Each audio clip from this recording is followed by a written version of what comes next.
Chers élèves, bonjour. Aujourd'hui, on va commencer le premier chapitre qui consiste sur les aliments, la digestion et l'absorption. Introduction. L'homme consomme des aliments de nature différente.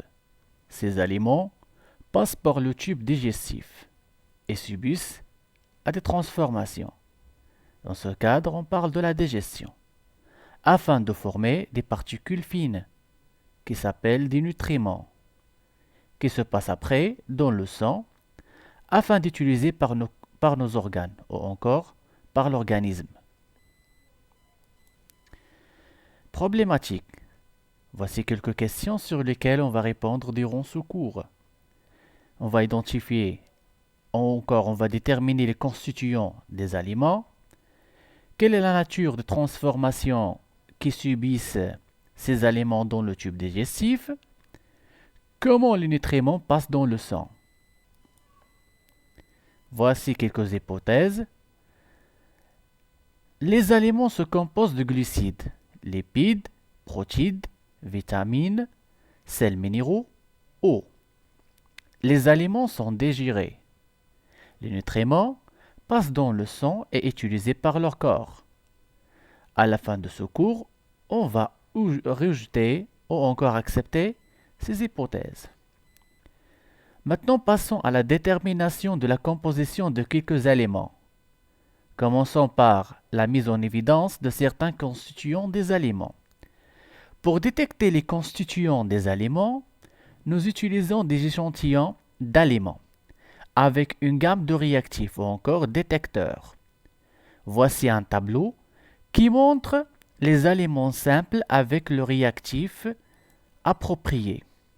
Par exemple, si on veut détecter le glucose, on va utiliser comme réactif le liqueur de féline, plus le réchauffement.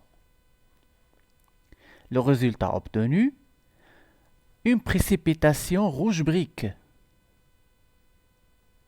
Pour détecter l'amidon, on utilise comme réactif l'eau iodée. Le résultat, coloration bleu foncé. Sachant que la couleur de l'eau iodée est jaune. Et finalement, si l'amidon existe, on va obtenir comme résultat une coloration bleu foncé. Si on veut détecter un protide, on va utiliser l'acide nitrique. La coloration de l'acide nitrique est transparente comme l'eau. Si l'aliment contient le protide, c'est-à-dire on va obtenir comme résultat une coloration jaune. Et finalement, si on veut détecter un lipide, on va frotter une partie ou un morceau d'un aliment. Si ce morceau laisse des taches sur le papier, on dit que cet aliment contient des lipides. Si on ne trouve pas des taches, c'est-à-dire que l'aliment ne contient pas les lipides. Dans ce cadre, on parle des composants organiques ou encore des aliments organiques.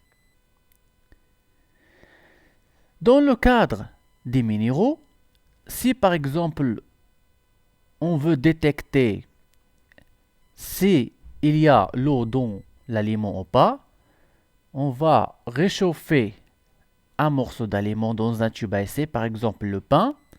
Si on obtient des gouttelettes de l'eau sur la paroi du tube à essai, on dit que l'aliment contient l'eau.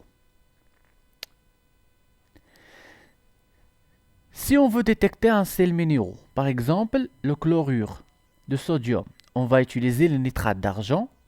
Si on trouve une précipitation blanche qui noircit à la lumière, on dit que l'aliment contient le chlorure de sodium. Les sels de calcium, on va détecter les sels de calcium avec l'oxalate d'ammonium. Si on obtient une précipitation blanche, on dit que l'aliment contient le calcium. Si on n'obtient pas la précipitation blanche, ça veut dire qu'il n'y a pas de réaction, on dit que l'aliment ne contient pas le sel de calcium. Ce tableau, évidemment, présente les réactifs mis en évidence de certains aliments. Maintenant, on passe aux manipulations. En se basant sur les données de tableau, on va réaliser les expériences évidemment dans le labo, afin de présenter les résultats et une conclusion, afin de déduire la notion d'un aliment simple et d'un aliment composé. Voilà l'objectif. Donc voilà les manipulations. Donc regardez ici, dans un tube à essai, on ajoute encore, on pose un morceau de pain et le réchauffe. Sur la paroi du tube à essai, on obtient des gouttelettes de l'eau, ça veut dire le vapeur d'eau. C'est-à-dire, il y a des gouttelettes d'eau. C'est-à-dire que ce morceau de pain, évidemment, il contient de l'eau. Le pain contient de l'eau. Dans la deuxième expérience, on va savoir s'il y a l'amidon ou pas. Ça veut dire on va utiliser le liqueur de féline. Pardon, pas l'amidon. Ici, on parle de glucose. Si on veut détecter si le pain ou encore un aliment contient le glucose, on utilise le liqueur de féline plus le réchauffement. Évidemment, ici, regardez la précipitation. Regardez ici la couleur. Elle est blanche du filtrat, encore un peu plus ou moins blanche, alors que la couleur de liqueur de féline elle est bleue, donc on obtient ici une précipitation rouge. C'est-à-dire que le pain contient le sucre simple. Ce sucre simple, c'est le glucose. Si on veut savoir encore le morceau de pain s'il contient l'amidon ou pas, on ajoute des gouttes d'eau. Si on obtient une tache ou encore couleur bleu violacé, c'est-à-dire que l'amidon existe dans le pain. Ça veut dire que le pain contient l'amidon. Si on veut détecter les protides, évidemment on ajoute l'acide nitrique. On va savoir, oui, ici il y a une coloration jaune, c'est-à-dire que le pain aussi contient les protides. Maintenant on va prendre une partie de pain et on va le frotter sur une feuille blanche. Ici il n'y a rien, il n'y a pas de tache, aucune trace observée, c'est-à-dire le pain ne contient pas des lipides. Maintenant passons au nitrate d'argent pour détecter les chlorures de sodium. Évidemment, il y a une précipitation blanche qui noircit à la lumière, c'est-à-dire que le pain contient les sels de chlorure. Ici, l'oxalate d'ammonium pour détecter quoi? Pour détecter le calcium. Évidemment, ici il n'y a rien. Maintenant, après la réaction, on obtient une précipitation blanche, c'est-à-dire le pain contient les sels de calcium. Conclusion. Les aliments consommés, par exemple le lait et le pain, sont des aliments composés. Pourquoi? Parce que ils sont constitués de plusieurs aliments, dits aliments simples. Protides, glucides, lipides, sels minéraux, etc. Donc, les lipides, ça veut dire un aliment simple. Glucides, aliment simple. Protides, aliment simple. Ça veut dire qu'il contient un seul type d'aliment. Par contre, les aliments consommés sont appelés aliments composés car ils sont constitués d'un mélange d'aliments. Par exemple, ici, le lait est un aliment composé parce qu'il contient plusieurs aliments simples. Le pain aussi, un aliment composé parce qu'il contient plusieurs plusieurs aliments simples. Si un aliment contient un seul type, c'est-à-dire un aliment simple. S'il contient plusieurs types, ça veut dire l'aliment est composé. Passons maintenant à la composition des aliments simples de certains aliments composés. La composition en aliments simples de certains aliments composés. Donc le document suivant représente la composition des aliments pour 100 grammes de parties comestibles.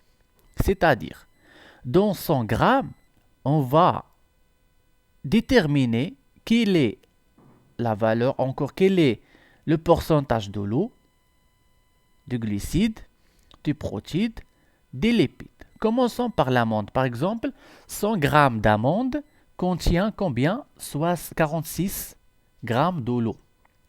15 g de glucides, 13 g de protéines et 26 g de lipides. Passons par exemple à l'œuf. Il contient 75 g de l'eau, 1 g de glucides, 13 g de protéines et 11 g de lipides. Passons maintenant au chocolat. Le chocolat contient 1 g de l'eau, 59 g de glucides, 5 g de protéines et 35 g de lipides. Si un aliment contient un pourcentage encore, une composition très grande d'un aliment, on dit que cet aliment est riche de ce composé-là. Par exemple, si on prend le pain, regardez le pain, il contient 54 grammes, une valeur très grande de glucides, ça veut dire on dit que le pain est riche en glucides.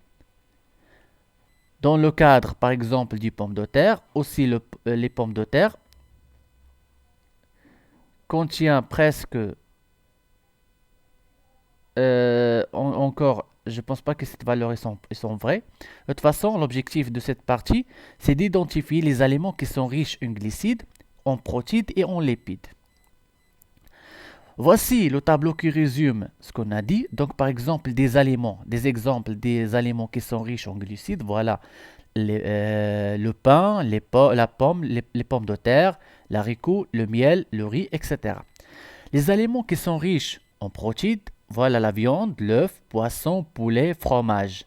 Par contre, les aliments qui sont riches en lipides, le beurre, l'amande, encore le noix et l'huile. Bilan. On peut mettre en évidence la présence de certains aliments simples à l'aide des réactifs chimiques.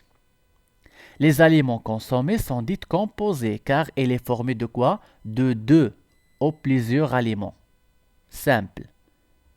Les aliments consommés sont dits composés et complets car ils contiennent tous les aliments simples, glucides, protéines, lipides, sels minéraux et l'eau. C'est-à-dire, d'une manière générale, un aliment composé pourquoi? Car il est composé de plusieurs aliments simples. Voilà un aliment composé.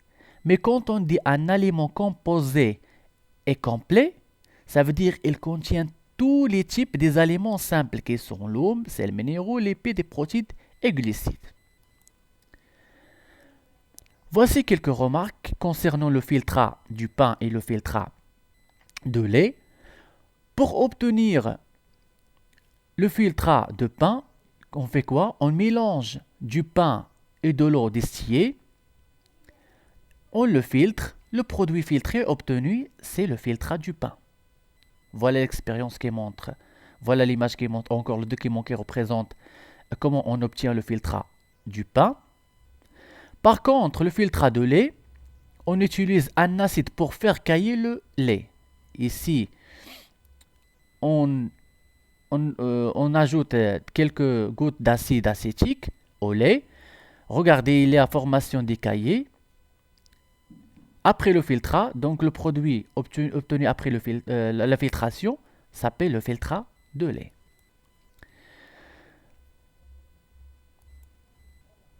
Donc dans ce cadre, on a parlé sur la composition des aliments. La partie suivante, on va parler sur les transformations des aliments au niveau du type digestif. Merci pour votre attention.